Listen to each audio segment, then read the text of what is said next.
KNM സെക്രട്ടറിയുടെ വിജ്ഞാപനത്തിന്റെ അടിസ്ഥാനത്തിലാണെന്ന് Islamic centre ഭാരവാഹികൾ പറഞ്ഞു.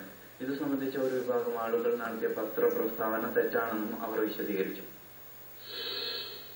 Jubair Indian Islamic Centre Kerala Nadvathul മുജാഹിദീനിന്റെ പോഷക സംഘടനയാണ്. മാതൃസംഘടനയുടെ ഉപദേശ നിർദ്ദേശങ്ങൾക്കനുസരിച്ചാണ് അതിന്റെ പ്രവർത്തനങ്ങൾ മുഴുവനും.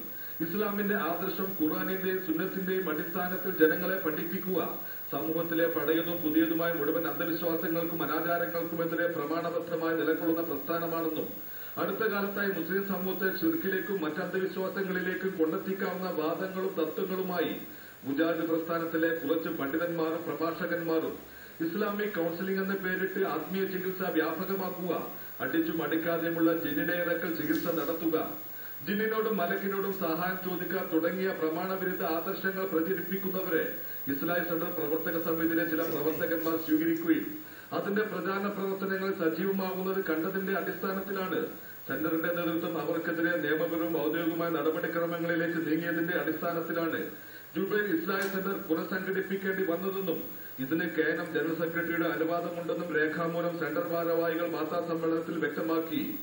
വാർത്താസമ്മേളനത്തിൽ മുഹമ്മദ് ഫാറൂഖ്, കബീർ സലഫി, മുഹമ്മദ് ഷാജി, മുഹമ്മദ് ഇദ്രീസ് അല എന്നിവർ പങ്കെടുത്തു. PT അലവി, ജീവൻ ന്യൂസ്, ദമാം.